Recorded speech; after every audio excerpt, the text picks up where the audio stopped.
Selamat siang semuanya. Perkenalkan, saya Muhammad Imam Hibatullah, mahasiswa program studi Ilmu Sejarah Fakultas Ilmu Sosial Universitas Negeri Malang. Pada kesempatan kali ini, saya akan menyampaikan hasil laporan saya berupa vlog tentang kawasan Kota Tua Jakarta dan Glodok terkait mata kuliah Kota dan Hedonisme atau Urban History. Baik, sekarang saya sudah berada di lokasi Kota Tua Jakarta, tepatnya di atas jembatan Kali Besar Ciliwung. Itu lokasinya. Ya. Pada kesempatan ini saya akan menceritakan sedikit kisah tentang asal mula pemberontakan masyarakat Tionghoa pada tahun 1740 dan konsekuensi setelahnya. Orang-orang Tionghoa di Batavia sudah tinggal di kota tersebut sejak tahun 1619 ketika kota tersebut pertama kali didirikan. Selama kurun abad ke-17, orang-orang Tionghoa tinggal di dalam kota Batavia bersama dengan orang Belanda. Di dalam kota, setiap orang tinggal dalam wilayah permukiman menurut etnis asal mereka, sehingga menimbulkan semacam pembatasan interaksi sosial antar etnis. Namun hal tersebut tidak sampai menimbulkan konflik besar antar etnis hingga memasuki abad ke-18. Kecuali orang Eropa, terutama orang-orang Belanda, masyarakat dari kelompok etnis lain seperti Tionghoa dipimpin oleh seorang kepala komunitas yang disebut kapitan. Jabatan kapitan biasanya dipegang oleh seorang tokoh yang memiliki pengaruh besar dalam komunitasnya. Bencon atau Sobengkong adalah kapitan pertama dari orang-orang Tionghoa yang tinggal di Batavia sejak tahun 1619 hingga kematiannya pada tahun 1644. Kawasan permukiman masyarakat Tionghoa yang terletak di Glodok merupakan kawasan pecinan pertama sekaligus terbesar di Indonesia.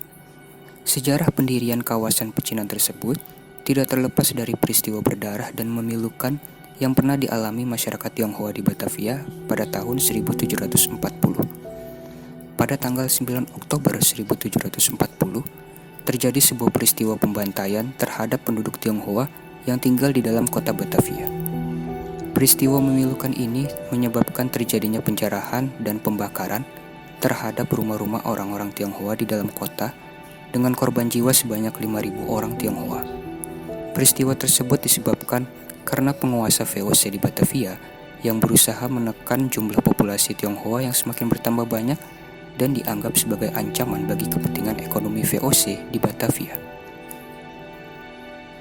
Bahkan setelah peristiwa pembantaian tersebut, pemerintah kota Batavia memastikan bahwa orang-orang Tionghoa tidak akan mendapat kepercayaan lagi dari orang-orang Belanda. Maka semenjak peristiwa tersebut, orang-orang Tionghoa direlokasi ke daerah khusus di luar tembok kota sebelah barat daya. Daerah tersebut terletak di sepanjang aliran sungai dekat kawasan Pintu Kecil. Seiring berjalannya waktu, daerah permukiman Tionghoa tersebut dikenal dengan sebutan Glodok. Terkait toponimi mengenai nama Glodok, terdapat beberapa asal-usul yang ada di kalangan masyarakat setempat. Pertama, dikemukakan bahwa nama Glodok berasal dari kata grojok yang berarti tiruan bunyi cucuran air yang keluar dari pancuran. Toponimi tersebut terkait dengan kehadiran semacam penampungan air pada tahun 1670 yang mengambil sumber air dari Ciliwung melalui pancuran yang terbuat dari kayu. Kemudian terdapat keterangan lain yang menyebut bahwa nama Glodok berasal dari nama jembatan yang menyeberangi kali besar di kawasan tersebut, yakni Jembatan Glodok. Penyebutan Jembatan Glodok karena di ujung jembatan dekat pecinan tersebut terdapat tangga-tangga di tepi sungai yang dibuat pada tahun 1643. Tangga-tangga tersebut berasal dari bahasa Sunda golodok yang berarti tangga yang biasa digunakan untuk mandi dan mencuci. Baik, sekarang saya sudah ada di lokasi Glodok, tempat permukiman orang-orang Tionghoa di kota Jakarta, lebih tepatnya di daerah Pintu Kecil. Nah, ini ada jalan Pintu Kecil 2 dan tepat di depan saya ini adalah aliran sungai. Sungai yang mengalir juga dari Kanal Molenvliet di daerah selatan kota Batavia. Nah, ini daerah kanalnya.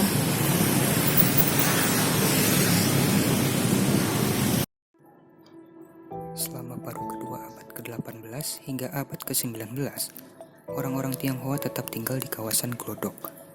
Dalam berbagai peta dari abad ke-18 hingga abad ke-19, permukiman orang Tionghoa diberi sebutan Sinei Sekam atau Sinei Sekwartir. Kedua sebutan tersebut hanya ada dalam peta berbahasa Belanda. Namun dalam percakapan sehari-hari, masyarakat tetap menyebut daerah tersebut dengan nama Glodok. Kawasan Glodok tetap menjadi tempat tinggal sekaligus tempat kegiatan perdagangan bagi orang Tionghoa, terutama pada abad ke-20. Pecinan tersebut pada dekade 1970-an menjadi pusat perekonomian di Jakarta sebelum digantikan oleh kawasan bisnis di sepanjang Jalan Protokol Sudirman Tamrin. Baik semuanya, sekarang saya masih berada di daerah Glodok, lebih tepatnya di daerah Pintu Kecil, seperti yang tadi saya sudah jelaskan di video sebelumnya. Dan sekarang saya akan mewawancarai salah satu masyarakat atau warga setempat di daerah Glodok ini. Baik, saya sekarang sedang bersama Mas Angga. Baik, saya akan mencoba untuk bertanya tentang sejarah daerah ini saja ya. Mas Angga tahu nggak sih sejarah asal mula kenapa masyarakat Tionghoa ini bisa ada di daerah Glodok? Sejarah masa Tionghoa ya. Jadi dulu pada abad 19 itu pemerintah Belanda itu dia membagi-bagi tempat tinggal masyarakat di Batavia. Dia itu membagi-bagi, salah satunya ini masyarakat Tionghoa ini pada abad 19 itu diposisikan di Glodok ya tempat tinggalnya. Makanya itu bisa dibilang pada masa itu tempat tinggal itu difaksi-faksikan. Iya, untuk etnis Tionghoa, yang untuk yang pribumi juga gitu ya. Nah, iya begitu ya.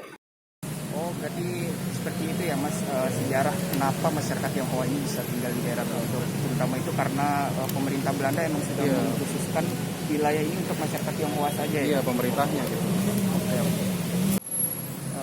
Saya ingin tanya lagi nih Mas, Mas ini tahu nggak sih kira-kira ciri khas dari bangunan fisik atau kawasan permukiman Tionghoa di Glodok ini seperti apa sih, dan yang bikin beda dari daerah lain itu seperti apa?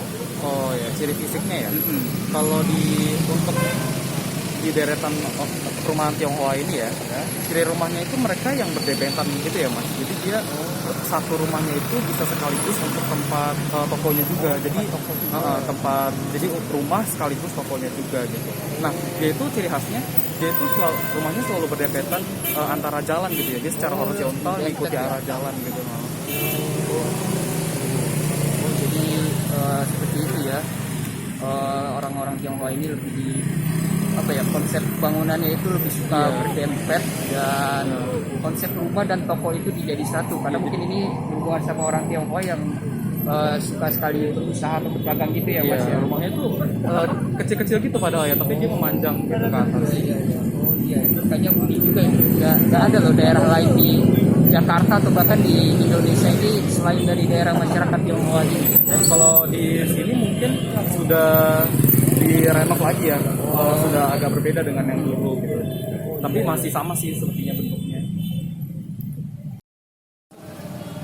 Baik, sampai di sini dulu video saya di daerah Glodok ini. Semoga berkenan bagi pemirsa sekalian. Terima kasih. Wassalamualaikum warahmatullahi wabarakatuh.